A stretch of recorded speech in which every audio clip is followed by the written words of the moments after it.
Hello friends, welcome to Ayushman classes. तो हम लोग उत्तराखंड पॉलिटेक्निक लेक्चरर के लिए कोर्स स्टार्ट किए हुए थे। ये उसका लेक्चर नंबर 6 है।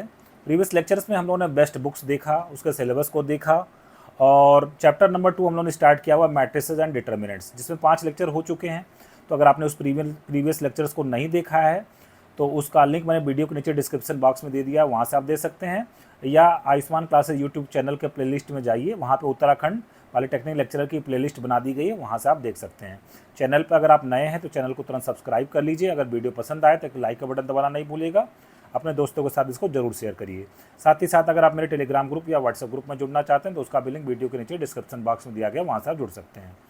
तो चलिए स्टार्ट करते हैं। तो आज का जो हमारा टॉपिक है वो है रैंक ऑफ ए मैट्रिक्स। किसी मैट्रिक्स का रैंक कैसे निकालते हैं, उसके प्रॉपर्टीज़ क्या हैं, उस सभी चीज़ों का हम लोग डिस्कशन करेंगे। साथ ही साथ इससे संबंधित क्वेश्चंस को हम लोग सॉल्व करेंगे। तो आइए सबसे पहले समझते हैं कि रैंक क्या होता है। रैंक, किसी मैट्रिक्स की रैंक क्या होती है। Rank of a matrix in non negative integer R is said to be rank of a matrix if at least one minor of order R is non-zero, that is its determinant is not equal to 0 and all minors of order greater than or equal to r plus 1 must be 0. Rank of A is usually denoted by rank of A. ठीक है। अब देखिए इसका definition का मतलब क्या हुआ। जैसे मान लिया कि पहले मैं देखिए दो तरीके के मैट्रिसेस होती हैं। एक हो गया जैसे स्क्वायर मैट्रिक्स हो गई, ब्रॉडली हम डिवाइड कर रहे हैं। एक हो गई स्क्वायर मैट्रिक्स और एक हो गई नॉन स्क्वायर मैट्रिक्स। एक हो गया स्क्वायर मैट्रिक्स, दूसरा हो गया नॉन स्क्वायर मैट्रिक्स। अब स्क्वायर मैट्रिक्स मान लीजिए कोई मैट्रिक्स आपको 3 ऑर्डर की दी गई है। कितने ऑर्डर का दिया गया? 3 ऑर्डर का। मान लीजिए कि 3x3 की मैट्रिक्स दी गई है।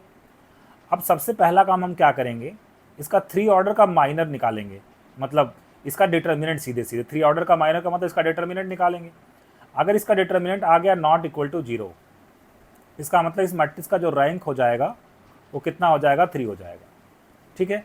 लेकिन अगर डिटर्मिनेंट 0 आ गया तो अब हम लोग क्या करेंगे, 2/2 की जो इसके 2/2 के जो इसके माइनर्स हैं, 2/2 के जो इसके माइनर्स हैं, है ना, मतलब जैसे आप ऐसे भी समझ सकते हैं एलिमेंट 11 A11 का माइनर, तो A11 वाले रो को छोड़ दीजिए, A11 वाले कॉलम को छोड़ दीजिए, तो यहाँ पर 2 ऑर्डर का एक डिटर्मिनेंट आपको मिलेगा, उसको आप निकाल लीजिए। इसी तरीके से A22 का माइनर, A12 का माइनर, A13 का माइनर, A22 का माइनर निकालिए। अगर 2 ऑर्डर का कोई भी एक माइनर, 2 ऑर्डर का कोई भी एक माइनर क्या आ गया? नॉट इक्वल टू 0, इसका मतलब इस मैट्रिक्स का जो रैंक हो जाएगा वो कितना हो जाएगा? 2 हो जाएगा। ठीक है। और अगर मान लीजिए कोई भी इसका 2 ऑर्डर का माइनर, सभी के सभी माइनर इसके क्या हो गए? 0 हो गए, इसका मतलब अब आपको देखना है कि इसका कोई सिंगल एलिमेंट ऐसा है जो नॉन 0 है, तो इस मैट्रिक्स का रैंक कितना हो जाएगा? 1 हो जाएगा।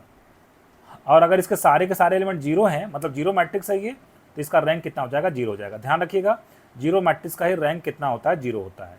तो मैंने आपको क्या बताया, मैंने कहा कि अगर 3x3 की मैट्रिक्स है, मैट्रिक्स कितने की? 3x3 की है, मतलब स्क्वायर मैट्रिक्स है, तो आपको इसका डिटर्मिनेंट चेक करना है।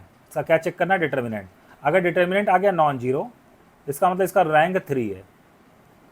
और अगर इसका डिटर्मिनेंट कितना आ गया? 0 आ गया, तो अब आपको 2 ऑर्डर का माइनर खोजना है। अगर 2 ऑर्डर का कोई एक ऐसा माइनर मिल गया जिसकी वैल्यू कितनी है? नॉन 0, इसका मतलब इसका रैंक कितना हो जाएगा? 2 हो जाएगा। अगर इसके सारे के सारे माइनर 0 हो गए तो अब देखना कोई एक इंडिविजुअल एलिमेंट इसका नॉन 0 है। अगर कोई एक इंडिविजुअल, जैसे यहाँ पे 1 आ गया, नॉन 0 है, इसका मतलब इसका ऑर्डर 1 हो जाएगा। और अगर सारे के सारे 0 हो गए, मतलब 0 मैट्रिक्स बन गई, तो 0 मैट्रिक्स का रैंक कितना होता है? 0 होता है। 0 मैट्रिक्स का रैंक कितना होता है? 0 होता है। 0 मैट्रिक्स इकलौती मैट्रिक्स है जिसका रैंक क्या होता है? 0 होता है। तो यही चीज़ लिखी गई है, in non negative integer R is said to be rank of the matrix if at least one minor of order R is non 0। 3 order, जैसे 3 ऑर्डर का मान लीजिए कि ये है मैट्रिक्स, तो 3 ऑर्डर का मतलब इसका डिटर्मिनेंट नॉन 0 मिल जाए, तो इसका हम लोग और क्या कर देंगे, इसका रैंक कितना हो जाएगा? 3 हो जाएगा। And all minor of order R plus 1 must be 0। तो order greater than or equal to R plus 1 तो कुछ है ही नहीं, 4 ऑर्डर का तो कुछ है ही नहीं। ठीक है। तो इसका मतलब इसका रैंक कितना हो जाएगा? 3 हो जाएगा। तो इस तरीके से स्क्वायर मैट्रिक्स का हम लोग रैंक निकालते हैं।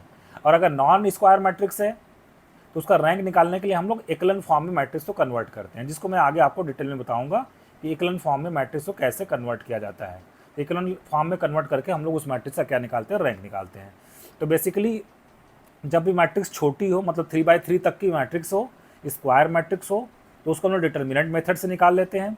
और अगर उससे बड़ी मैट्रिक्स है या नॉन स्क्वायर मैट्रिक्स है तो उसको निकालने के लिए हम लोग उसको एकलन फॉर्म में कन्वर्ट करते हैं।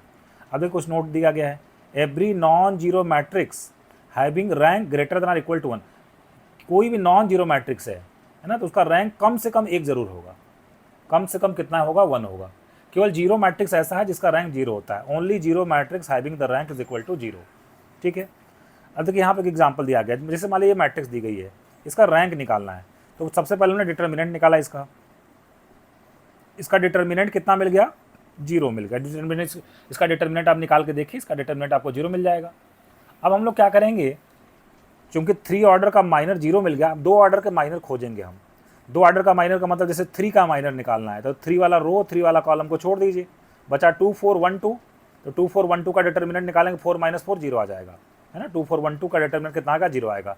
तो जब यहाँ पर आप माइनर निकालना शुरू करेंगे तो 2 ऑर्डर के सारे माइनर क्या आ जाएंगे? 0 आ जाएंगे। इसका मतलब इसका रैंक न तो 3 है न तो 2 है। अब हम देखते हैं कि 1 हो सकता है कि नहीं। देखिए इसका एक एलिमेंट तो मिल ही गया, बहुत सारे एलिमेंट है जो नॉन जीरो है, मतलब ये नॉन जीरो मैट्रिक्स है, जिसका रैंक कितना हो जाएगा? 1 हो जाएगा। ठीक है ना, क्योंकि जीरो मैट्रिक्स का ही रैंक कितना होता है? 0 होता है। इसके अलावा नॉन जीरो मैट्रिक्स है, उसका एक भी एलिमेंट नॉन जीरो है, तो उसका रैंक कम से कम कितना हो जाएगा? 1 हो जाएगा। ठीक है, आगे देखिए नेक्स्ट क्या? Equivalent form of a matrix. Equivalent form की जरूरत इसलिए पड़ती है क्योंकि ये डिटर्मिनेंट का जो कॉन्सेप्ट है तभी आप लगा पाएंगे जब मैट्रिक्स हमारी कैसी होगी? स्क्वायर मैट्रिक्स होगी। मान मैट्रिक्स 3/4 की है, उसका रैंक निकालना है, तो उसको आपको इक्विवेलेंट फॉर्म में कन्वर्ट करना पड़ेगा। इक्विवेलेंट फॉर्म क्या होता है? A matrix A is equal to A I J, order m/n है, is in equivalent form if, पहली प्रॉपर्टी क्या है? The row having each element 0 comes below every other row having non zero entry. मतलब ये हो गया कि अगर जब ये इक्विवेलेंट फॉर्म में कन्वर्ट हो जाएगा तो कोई रो ऐसा है जिसके सारे के सारे एलिमेंट 0 है, तो उसको एकदम बॉटम में होना चाहिए। ठीक है, इसके बाद ये पहली प्रॉपर्टी। दूसरी प्रॉपर्टी ये क्या कह रहा है?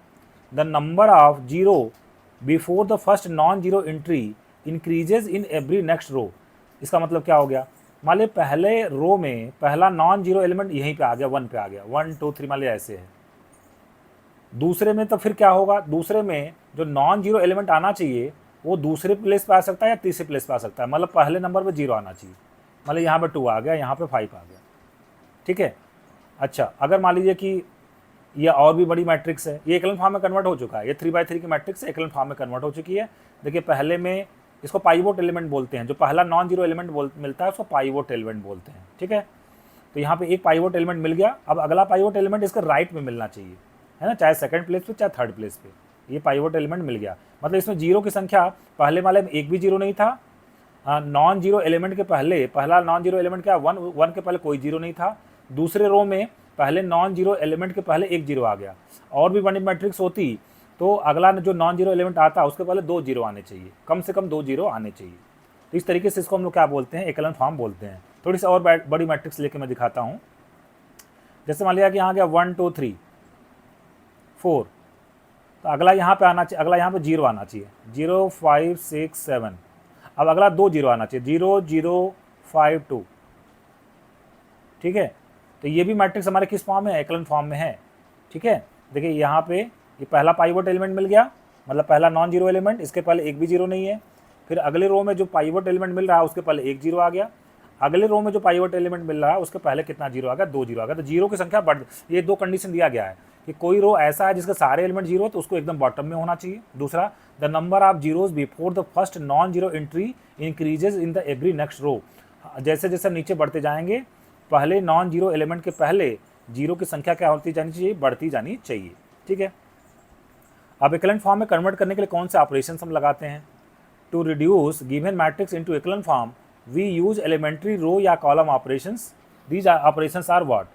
तो आप कोशिश करिएगा या तो आप रो ऑपरेशन लगाइए या तो आप कॉलम ऑपरेशन लगाइए।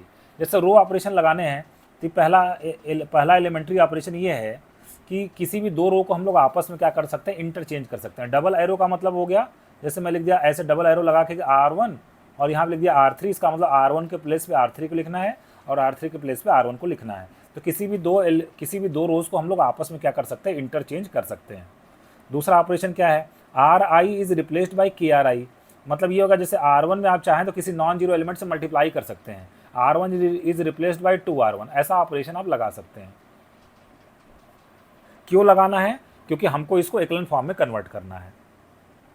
तीसरा ऑपरेशन क्या है? Ri मतलब जैसे R1 is replaced by R1 plus 2R2, ऐसा ऑपरेशन हम लोग लगा सकते हैं। RI is replaced by RI plus KRJ। जिस रो पे लगा रहे हैं उस रो को यहाँ पर लिखना है और किसी दूसरे रो में किसी नॉन जीरो एलिमेंट से मल्टीप्लाई करके ऐड या सब्ट्रैक्ट आप कर सकते हैं। ठीक है, तो इस तरीके से हम लोग एक्लन फॉर्म में कन्वर्ट करते हैं।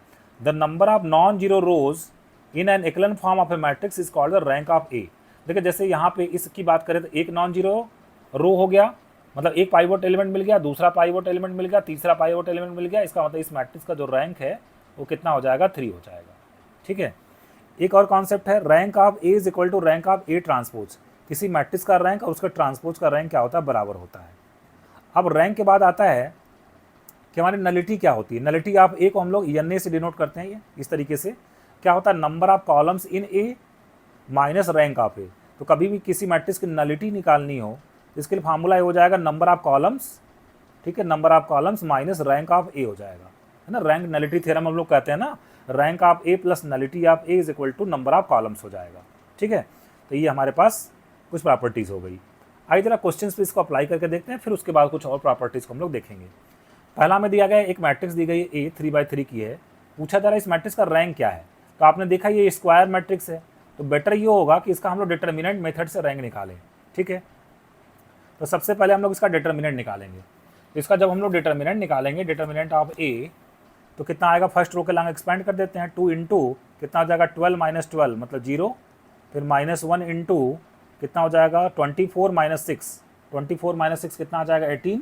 ठीक है, 18 और फिर हमारे पास कितना आ जाएगा +3 इंटू कितना आ जाएगा 8 माइनस 2 मतलब 6 हो जाएगा। ठीक है, कितना हो गया ये 0 माइनस 18 और प्लस 18 इज इक्वल टू कितना आ गया 18 माइनस 18 इज इक्वल टू 0 आ गया। ठीक है, इसका मतलब कि इसका रैंक 3 नहीं है ना। डिटर्मिनेंट अगर 0 आ गया इसका मतलब rank of A is not equal to 3 तो नहीं है, इसका मतलब ए ऑप्शन गलत है। तो क्या इसका रैंक 2 हो सकता है। अब 2 ऑर्डर का कोई माइनर खोजिए आप, 2 ऑर्डर का माइनर खोजिए आप जो है ना। जैसे मैं अगर खोजूँ, देखिए ये माइनर मुझे मिला, एक माइनर ये मुझे मिला। ठीक है, मतलब 2 ऑर्डर का एक सब मैट्रिक्स मुझे मिला। क्या मिला, 4 2 1 2। जरा इसका डिटर्मिनेंट निकालिए। इसका डिटर्मिनेंट निकालेंगे तो 8 माइनस 2 इज इक्वल टू कितना आ जाएगा 6 which is not equal to 0। इसका मतलब इसका रैंक कितना हो जाएगा 2 हो जाएगा। ठीक है, कौन सा ऑप्शन करेक्ट हो जाएगा, हमारा सी ऑप्शन करेक्ट हो जाएगा। इसको हम लोग एक्लन फॉर्म में भी कन्वर्ट करके इसका रैंक हम लोग निकाल सकते हैं, उसमें कोई दिक्कत वाली बात नहीं है। आप चाहें तो मैं इसको एक्लन फॉर्म में भी कन्वर्ट करके दिखा देता हूँ कि एक्लन फॉर्म में इसको कन्वर्ट करना हुआ तो कैसे इसका रैंक हम लोग निकालेंगे। इस मैट्रिक्स को एक बार ज़रा लिख लेते हैं। ठीक है, तो इस मैट्रिक्स को अगर मैं लिख लूँ यहाँ पे, तो ए मैट्रिक्स कितना हो गया हमारे पास। एक काम करते हैं, देखिए यहाँ पे सबसे पहले हम लोग R1 और R3 को आपस में इंटरचेंज कर देते हैं, इससे हमें पहले नंबर पे 1 मिल जाएगा। ठीक है, तो यहाँ पे क्या मिल जाएगा 1 2 6, तीसरे रो को पहले नंबर पे लिख दिए और जो पहले नंबर पे था 2 1 3 इसको थर्ड नंबर पे लिख दिए और बीच में कितना हो गया 4 2 6 हो गया। मैंने बताया था ऑपरेशन मैंने क्या लगाया, R1 is interchange with R3, R1 और R3 आपस में क्या हो गए, इंटरचेंज हो गए। मैंने कहा था किसी भी एक्लन फॉर्म में कन्वर्ट करते वक्त 3 ऑपरेशन हम लोग लगा सकते हैं, किसी दो रो को आपस में हम लोग इंटरचेंज कर सकते हैं, तो मैंने कर दिया।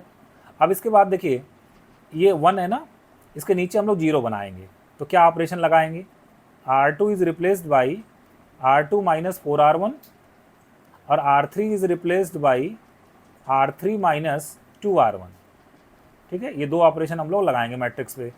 ए मैट्रिक्स क्या मिल जाएगी हमारी, A is matrix is equivalent to, पहले रो को लिख देते हैं 1 2 6, फिर क्या करेंगे 4 माइनस 4 कितना हो गया 0, फिर यहाँ पे 2 माइनस 4 से मल्टीप्लाई करके 2 माइनस 8 का मतलब -6 और फिर 6 माइनस 24 मतलब -18 और R3 माइनस 2R1 करना है 0, फिर R3 माइनस 2R1 तो 1 माइनस 4 मतलब -3। ठीक है, और यहाँ कितना आ जाएगा 3 माइनस 12 मतलब कितना आ जाएगा -9 आ जाएगा। ठीक है, ये आ गया। अब देखिए यहाँ पर 1 मिल गया, इसके नीचे हमें सभी 0 मिल गए, करेक्ट है। अब क्या करते हैं, देखिए सेकंड रो में -6 से डिवाइड कर देते हैं। ये ऑपरेशन भी हम लोग लगा सकते हैं कि R2 is replaced with -1/6 R2, है ना, ये सेकंड ऑपरेशन था, इसको हम लगा देते हैं। किस में कन्वर्ट हो जाएगा ये 1 2 6, -6 से डिवाइड कर देंगे सेकंड रो में तो 0 1 3, और थर्ड रो में भी हम लोग कुछ डिवाइड कर देते हैं। थर्ड रो को हम लोग डिवाइड कर देते हैं कितने से, -1/3 से, मतलब -3 से डिवाइड कर देते हैं थर्ड रो को, तो क्या मिल जाएगा 0 1 और 3 मिल जाएगा। इस तरीके से आप देख रहे हो second row third row same हो गया है। तो अब हम लोग क्या ऑपरेशन लगा देते हैं, R3 is replaced by R3 minus R2, ठीक है। तो क्या मिल जाएगा हमें 1 2 6 फिर 0 1 3 और क्या मिल जाएगा 0 0 0 मिल जाएगा। तो एक पाइवट एलिमेंट यहाँ मिला, एक पाइवट एलिमेंट यहाँ पे मिल गया और तीसरा रो पूरा का पूरा 0 हो गया। इसका मतलब इस मैट्रिक्स का जो रैंक हो जाएगा वो कितना हो जाएगा 2 हो जाएगा। तो देखिए एकलन फॉर्म में थोड़ा सा ज़्यादा टाइम लगा, इन कंपेरिजन टू इसका हम डिटर्मिनेंट निकाल दे तो आसानी से इसका रैंक आ जाएगा। बढ़ते क्वेश्चन नंबर 2 की तरफ। अब देखिए इस मैट्रिक्स का ऑर्डर कितना है, 2/3 है, स्क्वायर मैट्रिक्स तो नहीं है। अब यहाँ डिटर्मिनेंट मेथड काम नहीं करेगा, इसका मुझे रैंक निकालना है, इसको हमको एकलन फॉर्म में कन्वर्ट करना पड़ेगा। देखिए पहला एलिमेंट 1 मिल गया है, अब इसके नीचे हम लोग 0 बनाएंगे। तो क्या ऑपरेशन लगाएंगे, R2 is replaced by R2 और प्लस 2R1 कर देते हैं, ठीक है। और R3 is replaced by R3 plus R1 कर देते हैं। तो क्या मिलेगा हमें, A इज इक्विवेलेंट टू, पहले रो को तो उतार ही लेंगे 1 एंड -2, दूसरे में पहले वाले से 2 में मल्टीप्लाई करके जोड़ना है। 2 + 2 कितना होगा 0 और 2 से मल्टीप्लाई कर दें तो कितना हो जाएगा -4 + 4 कितना हो जाएगा 0, 1 - 1 0 और 2 - 2 0, ठीक है। तो ये तो कन्वर्ट हो गया एकलन फॉर्म में। देखिए एक ही पाइवट एलिमेंट मिला, बाकी सेकंड रो थर्ड रो पूरा का पूरा 0 हो गया। इसका मतलब इस मैट्रिक्स का जो रैंक हो जाएगा वो कितना हो जाएगा 1 हो जाएगा। कौन सा ऑप्शन हमारा करेक्ट हो जाएगा, बी ऑप्शन हमारा करेक्ट हो जाएगा। बढ़ते हैं क्वेश्चन नंबर 3 की तरफ। अब देखिए 3/3 की मैट्रिक्स है, अब पूछा जा रहा है आपसे इसका रैंक क्या है, ठीक है। तो हम लोग इसको डिटर्मिनेंट मेथड से निकालेंगे, हमें आसानी होगी। तो हम लोग चलिए इसको पहले कॉलम के एलॉन्ग एक्सपैंड कर देते हैं, मतलब इसका हम डिटर्मिनेंट निकालने की कोशिश करते हैं। तो 2 इंटू कितना हो जाएगा 6, 6 - 0 मतलब 6, फिर प्लस माइनस प्लस, तो 3 इंटू पहले कॉलम के एलॉन्ग एक्सपैंड कर रहे हैं, तो 3 इंटू कितना हो जाएगा 0 - 3 मतलब -3, तो कितना हो जाएगा 12 - 9 is equal to 3 which is not equal to 0। इसका मतलब 3 ऑर्डर का इसका डिटर्मिनेंट 0 नहीं मिला, इसका मतलब इसका जो रैंक हो जाएगा वो कितना हो जाएगा 3 हो जाएगा। अगर इसका डिटर्मिनेंट 0 हो जाता तो फिर हम खोजते कि 2 ऑर्डर का कोई ऐसा माइनर है या 2 ऑर्डर की कोई ऐसी सब मैट्रिक्स है जिसका डिटर्मिनेंट क्या हो, नॉन जीरो हो। तो अगर ऐसा हमें मिल जाता तो रैंक 2 हो जाता। मान लीजिए सभी के सभी माइनर इसके 2 ऑर्डर के क्या हो जाते, 0 हो जाते, तब खोजते कोई नॉन जीरो एलिमेंट है इसमें तो उसका रैंक 1 हो जाता, और जीरो मैट्रिक्स होगी तो रैंक उसका 0 होता, ठीक है। फिलहाल रैंक कितना हो जाएगा 3 हो जाएगा, सी ऑप्शन हमारा करेक्ट हो जाएगा। आगे बढ़ते हैं, कुछ प्रॉपर्टीज और देख लेते हैं, फिर उसके बाद हम लोग क्वेश्चन को सॉल्व करेंगे।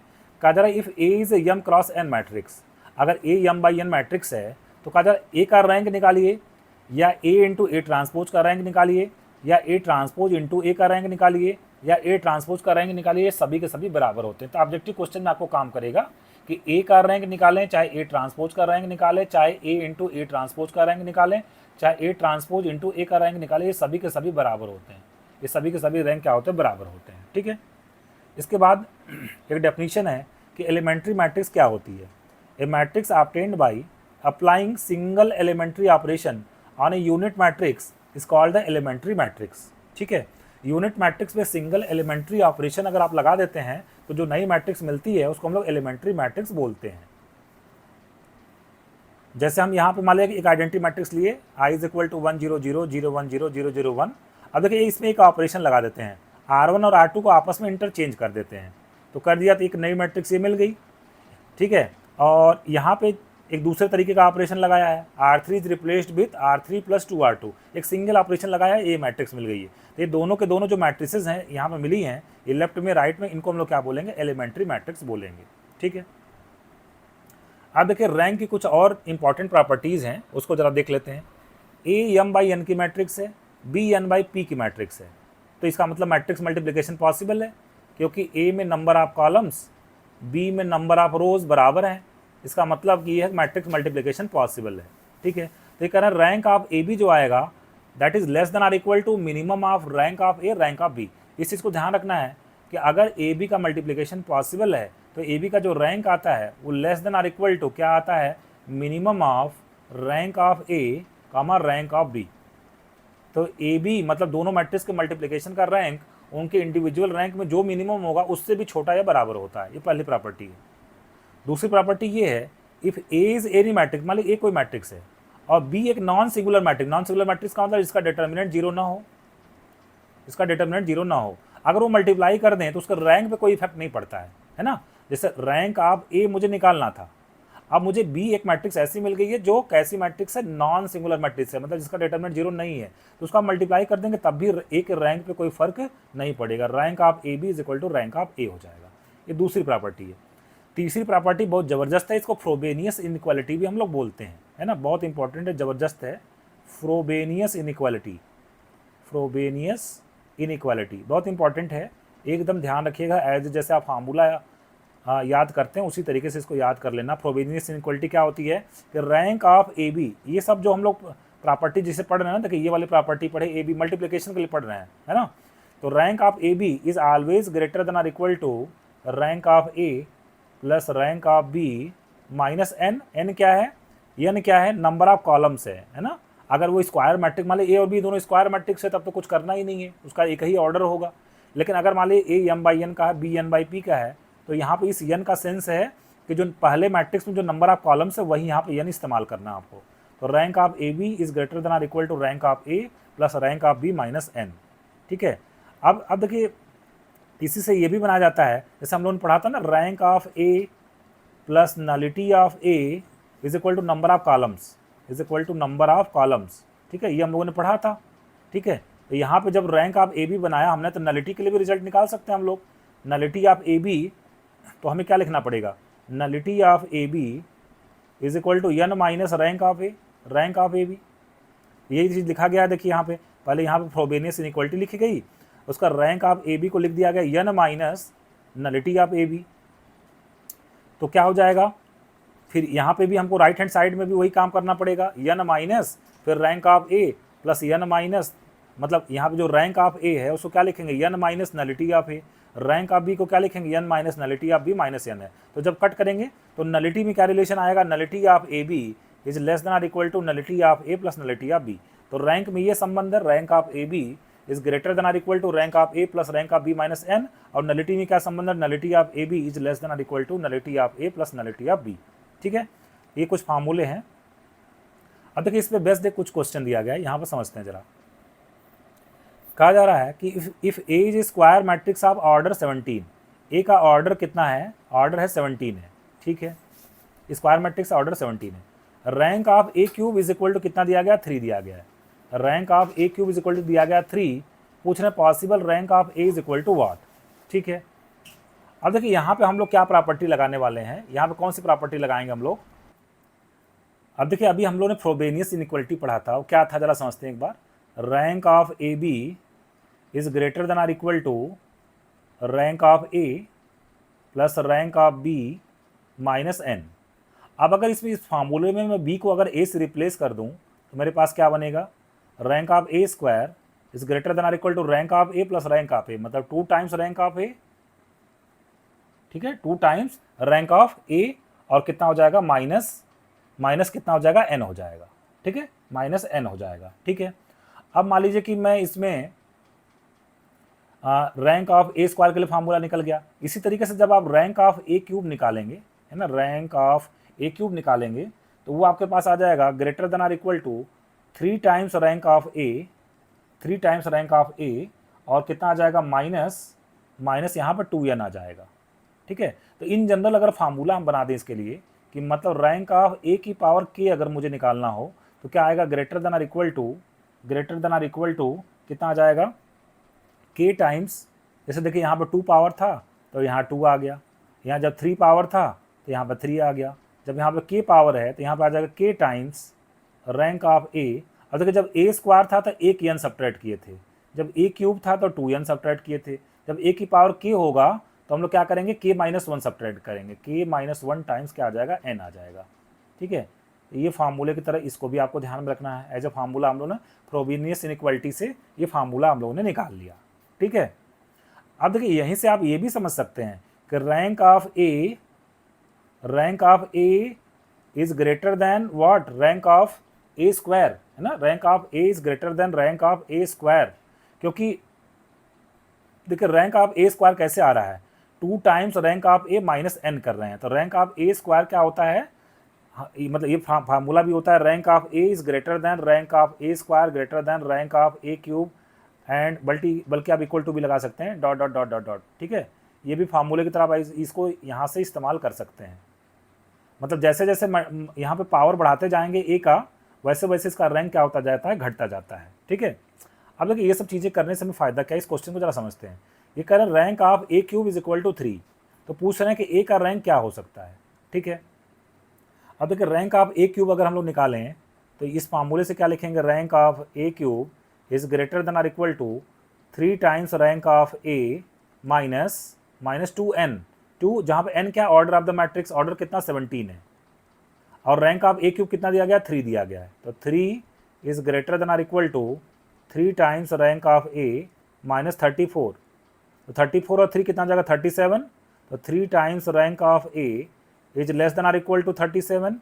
इसका मतलब जो रैंक ऑफ ए होगा that will be less than or equal to 37, और 3 से डिवाइड करेंगे तो कितना आ जाएगा 12 पॉइंट समथिंग आएगा। तो चूंकि रैंक तो हमेशा इंटीजर होता है, तो मतलब 12.3 को 0.3 छोड़ के मतलब वो 12 या 12 से क्या होगा, छोटा होगा। तो रैंक ऑफ ए क्या हो जाएगा, 12 और 12 से छोटा होगा। दूसरी बात देखिए, अभी हमने बताया कि rank of A greater than or equal to rank of A square greater than or equal to rank of A cube. ठीक है ना, तो इसका मतलब ये हो गया कि रैंक ऑफ ए क्यूब क्या होता है, छोटा होता है ना। Rank of A cube is less than or equal to what, is less than or equal to rank of A, और रैंक ऑफ ए क्यूब कितना दिया गया है, rank of A cube question में दिया गया 3 दिया गया है, तो 3 is less than or equal to rank of A, मतलब रैंक ऑफ ए 3 से बड़ा होगा। तो यहाँ पर लेफ्ट में लगा देते हैं 3 से बड़ा होगा और 12 से क्या होगा, छोटा होगा। तो थोड़ा सा टेक्निकल क्वेश्चन है, दोबारा वीडियो को फिर से पॉज करके फिर से देखिएगा, आपको अच्छे से समझ में आ जाएगा। ठीक है, आगे बढ़ते हैं। अभी देखिए ये जो रिजल्ट है ना, ये मोस्ट इंपॉर्टेंट रिजल्ट है, इस पर क्वेश्चन एग्जाम में अक्सर पूछ लिया जाता है, तो ध्यान से समझिएगा इस चीज़ को। कहा जा रहा अगर ए n बाई एन की मैट्रिक्स है, मतलब स्क्वायर मैट्रिक्स है, तो कहने का अगर रैंक ऑफ ए n है, रैंक ऑफ ए अगर n है तो एडजॉइंट का भी रैंक कितना आएगा, n आएगा। मतलब जितना ए का रैंक होगा उतना ही एडजॉइंट का रैंक आएगा। ठीक है ना, इसका मतलब देखिए इसको आप यहाँ से भी समझ सकते हैं, इसको आप यहाँ से भी समझ सकते हैं कि अगर rank of A is equal to n है, rank of A is equal to n, इसका मतलब इसका फुल रैंक है। अगर n बाई n की मैट्रिक्स उसका रैंक n है, इसका मतलब ये मैट्रिक्स कैसी है, फुल मैट्रिक्स है। ठीक है, फुल मैट्रिक्स समझे, फुल रैंक वाली मैट्रिक्स है। ठीक है, तो इसका मतलब ये होगा इसका डिटर्मिनेंट 0 नहीं होगा, इसका डिटर्मिनेंट क्या होगा, 0 नहीं होगा। ठीक है ना, अब देखिए हम लोग क्या लिखते हैं, a into adjoint of A is equal to क्या लिखते हैं हम लोग, determinant of a into I, a into adjoint of a is equal to determinant of a into I. और अगर डिटर्मिनेंट 0 के बराबर नहीं है, कुछ मान लो 3 है, 4 है, 5 है, तो राइट हैंड साइड में ये डिटर्मिनेंट ऑफ जो नंबर है आइडेंटिटी मैट्रिक्स में मल्टीप्लाई होगा। आइडेंटिटी मैट्रिक्स कितने ऑर्डर की है, n ऑर्डर की है, तो राइट हैंड साइड में जो मैट्रिक्स है उसका भी रैंक कितना हो जाएगा, n हो जाएगा। ठीक है ना, राइट हैंड वाली साइड में जो मैट्रिक्स है उसका रैंक कितना हो जाएगा, n हो जाएगा। ठीक, और लेफ्ट हैंड साइड में हमारी जो मैट्रिक्स a है उसका ऑर्डर कितना, n बाई n है। ठीक है, इसका ऑर्डर कितना, n बाई n है, और एडजॉइंट का ऑर्डर मुझे पता लगाना है। अब देखिए जब हम लोग कहते हैं कि rank of A is equal to n यहाँ पे दिया गया है, अभी हम लोगों ने एक प्रॉपर्टी पढ़ी थी ना कि अगर ए कोई मैट्रिक्स है और उसमें बी ऐसी मैट्रिक्स से मल्टीप्लाई कर दें जिसके बारे में मुझे पता है कि इसका रैंक कितना है, इसका ए मैट्रिक्स है, और मुझे पता चल जाए कि अगर जो बी मैट्रिक्स हमारी है, मान लीजिए ए कोई मैट्रिक्स है और बी हमारी ऐसी मैट्रिक्स है जिसका रैंक कितना n है, तो रैंक ऑफ ए भी किसके बराबर आ जाता है, रैंक ऑफ ए के बराबर आता है। मतलब अगर ये नॉन सिंगुलर मैट्रिक्स अगर हमें पता लग जाए, ये मैट्रिक्स कैसी है, नॉन सिंगुलर मैट्रिक्स है, तो रैंक ऑफ ए भी किसके बराबर आता है, रैंक ऑफ ए के बराबर आता है ना। तो यहाँ पे मुझे पता लग गया है कि ये जो हमारी मैट्रिक्स ए है उसका ऑर्डर कितना दिया गया, n दिया गया, मतलब ये नॉन सिंगुलर मैट्रिक्स है। इसका मतलब rank of A into adjoint of A, rank of A into adjoint of A किसके बराबर आएगा, rank of A into adjoint of A किसके बराबर आएगा, rank of adjoint of A के बराबर आ जाएगा। ठीक है, और rank of A into adjoint of A अभी आपने कितना बताया था, n ऑर्डर का बताया। ये राइट हैंड साइड में जो मैट्रिक्स मिली थी इसका रैंक कितना होगा, आइडेंटिटी मैट्रिक्स है तो उसका ऑर्डर कितना, उसका रैंक कितना होता है, n होता है। इसका मतलब rank of adjoint of A कितना आ जाएगा, n आ जाएगा। ठीक है, इसको आप ऐसे समझ सकते हैं। तो अगला देखिए प्रॉपर्टी हमारा क्या है, इसको ध्यान से समझिएगा। कहा जा रहा है कि अगर rank of A is equal to n minus 1, पहले वाले में था रैंक ऑफ ए अगर n है तो एडजॉइंट का रैंक भी कितना होगा, n होगा। अब अगर रैंक ऑफ ए अगर n माइनस 1 है तो एडजॉइंट का रैंक कितना होगा, 1 होगा। एडजॉइंट का रैंक कितना हो जाएगा, 1 हो जाएगा। और तीसरी जो प्रॉपर्टी ये है कि अगर रैंक ऑफ ए कितना हमारे पास n माइनस 2 या उससे कम है तो rank of adjoint of A कितना हो जाएगा, 0 हो जाएगा। ठीक है, तो एज ए फार्मूले आपको ध्यान रखना है। एक का प्रूफ जैसे मैंने बताया उसी तरीके से इसके आप दूसरे प्रूफ को आप कर सकते हैं। जैसे एडजॉइंट कैसे बनता है, एडजॉइंट किससे बनता है, एडजॉइंट बनता है जो हमारे को फैक्टर्स होते हैं माइनस या को फैक्टर्स का ट्रांसपोज से बनता है ना। को फैक्टर C11 C12 C13 ऐसे C21 C22 C23 ऐसे बनता है ना। तो यहाँ पे अगर हमारे पास कह दिया इन्होंने कि रैंक ऑफ ए, देखिए सेकंड में कहा इन्होंने कि rank of A is equal to n-1, इसका मतलब ये हो गया कि n-1 ऑर्डर का माइनर मिलेगा आपको, है ना। n-1 ऑर्डर का आपको माइनर क्या होगा, मिलेगा, और बाकी n ऑर्डर के माइनर क्या हो जाएंगे, 0 हो जाएंगे। रैंक ऑफ अगर ए का ऑर्डर है n/n और उसका जो रैंक दिया गया वो है n-1, इसका मतलब ये हो गया कि डिटर्मिनेंट ऑफ ए तो आपको कितना मिलेगा, 0 मिलेगा, है ना। डिटर्मिनेंट ऑफ ए आपको कितना मिलेगा, 0 मिलेगा। तो यहाँ से आप ये प्रॉपर्टी लगा सकते हैं कि rank of A into adjoint of A is equal to determinant of A into I, है ना। A into adjoint of A is equal to determinant of A into I. Determinant of A इसमें इस case में 0 हो जाएगा। ठीक है, तो A into adjoint of A into adjoint of A कितना मिल जाएगा आपको, 0 मैट्रिक्स मिलेगा। ठीक है ना, इस तरीके से आप जो है यहाँ पे देखेंगे ए इंटू एडजॉइंट ऑफ ए आपको कितना मिलेगा, 0 मैट्रिक्स मिल जाएगा। अब देखिए यहाँ पे हम लोग फ्रोबेनियस इनइक्वालिटी लगाते हैं। फ्रोबेनियस इनइक्वालिटी ये थी कि rank of A B is greater than or equal to rank of A plus rank of B minus N. अब यहाँ पे या बी को हम लोग एडजॉइंट ऑफ ए से रिप्लेस कर देते हैं। ठीक है, तो कितना हो जाएगा हमारे पास, rank of A into adjoint of A, B को हम लोग एडजॉइंट ऑफ ए से रिप्लेस कर देते हैं। A into adjoint of A is greater than or equal to rank of A plus rank of adjoint of A और minus कितना हो जाएगा, एन हो जाएगा। ठीक है, अब देखिए ए इंटू एडजॉइंट ऑफ ए तो अभी हम लोग ने निकाला कि 0 है। ए इंटू एडजॉइंट ऑफ ए कितना हमारे पास, 0 है। ठीक है ना, तो ये हमारे पास आ जाएगा, दिस इज इक्वल टू, ये हो जाएगा हमारे पास 0। ठीक है, 0 मतलब 0 मैट्रिक्स का तो रैंक 0 हो जाएगा, greater than or equal to और rank of A, rank of A हमको सेकंड पार्ट में कितना दिया हुआ था, n-1 और plus rank of adjoint of A और माइनस एन। तो ये n-1 कट जाएगा, तो यहाँ से आ जाएगा 1 is greater than or equal to rank of adjoint of A, मतलब rank of adjoint of A कितना हो जाएगा, less than or equal to 1 हो जाएगा। ठीक, ये पहला इक्वेशन हम बना देते हैं। अब देखिए चूंकि रैंक ऑफ ए कितना है, n-1 है। ठीक है, रैंक ऑफ ए कितना है, n-1 है। तो जब हम एडजॉइंट निकालते हैं, अभी मैंने आपको बताया था एडजॉइंट कैसे निकालते हैं, यहाँ पे मतलब को फैक्टर्स लिखते हैं। को फैक्टर किससे बनता है, माइनर के आगे प्लस माइनस लगा देते हैं, को फैक्टर बन जाता है। तो चूंकि रैंक इसका n-1 है तो इसका मतलब कम से कम एक n-1 ऑर्डर का जो माइनर होगा वो नॉन जीरो होगा। मतलब एडजॉइंट का कम से कम एक एलिमेंट ऐसा होगा जो क्या होगा, नॉन जीरो होगा। एडजॉइंट का कम से कम एक एलिमेंट ऐसा होगा नॉन जीरो होगा, इसका मतलब इसका रैंक कम से कम एक तो जरूर होगा। मतलब रैंक ऑफ एडजॉइंट ऑफ ए कम से कम एक होगा, एक से ज़्यादा भी हो सकता है लेकिन कम से कम एक जरूर होगा। इक्वेशन नंबर फर्स्ट और सेकंड को मिला दें तो कितना मिल जाएगा, rank of adjoint of A is equal to कितना मिल जाएगा, 1 मिल जाएगा। तो यही सेकंड पार्ट में कहा गया था कि if rank of A is equal to n-1 the rank of adjoint of A is equal to 1 हो जाएगा। ठीक है, और तो पहला आपने क्या सीखा, पहले वाले में ये मैंने बताया आपको कि अगर किसी देखिए मैट्रिक्स का ऑर्डर n/n है, अगर मैट्रिक्स का रैंक n है मतलब फुल रैंक है तो एडजॉइंट का भी रैंक कितना होगा, n होगा। लेकिन अगर मैट्रिक्स का रैंक एक कम हो गया, जितना ऑर्डर था उससे कम हो गया, तो एडजॉइंट का रैंक कितना हो जाएगा, 1 हो जाएगा। और तीसरा प्रॉपर्टी ये है कि अगर ए का रैंक जितना उसका ऑर्डर उससे 2 कम हो गया या उससे भी कम हो गया, 3 कम हो गया, 4 कम हो गया, 5 कम हो गया, तो एडजॉइंट का जो रैंक आएगा वो कितना आ जाएगा, 0 आ जाएगा। थर्ड वाले का प्रूफ देखिए बहुत आसान है। रैंक ऑफ ए इन्होंने कहा n-2 है, इसका मतलब n-1 ऑर्डर के जितने माइनर होंगे वो 0 होंगे।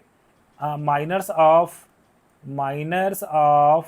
Order n-1 is equal to सब के सब क्या होंगे, 0 होंगे। n-1 ऑर्डर का जो माइनर समझना मतलब डिटर्मिनेंट उसका कितना मिलेगा, 0 मिलेगा n-1 ऑर्डर का। और एडजॉइंट कैसे निकाला जाता है, एडजॉइंट हम जब n ऑर्डर की मैट्रिक्स है तो जिसका माइनर बनता है वो n-1 ऑर्डर का बन रहा है, ये सभी के सभी क्या आ जाएंगे, जीरो आ जाएंगे, zero zero zero zero zero. Adjoint में सभी के सभी एलिमेंट क्या हो जाएंगे, जीरो, और जीरो मैट्रिक्स का रैंक कितना होता है, जीरो होता है। तो ये 3 प्रॉपर्टी बहुत इंपॉर्टेंट है, इसको आप ध्यान से समझ के प्रूफ को लिख के अच्छे से अपने दिमाग में बैठा लीजिए, इस पे क्वेश्चन जो है आपसे एग्जाम में पूछा जाता है। आइए क्वेश्चन देखते हैं। Question, if A and B are two matrices then पूछ रहे कौन सा करेक्ट है, rank of A B is equal to this, rank of B transpose A transpose, rank of A B is equal to rank of A transpose B transpose, rank of A B is not equal to this, none of this. देखिए एक property मैंने आपको बताया कि ए matrix का rank, किसी भी matrix का रैंक, उसके ट्रांसपोज का रैंक, फिर उस मैट्रिक्स और उस ट्रांसपोज को मल्टीप्लाई करके उसका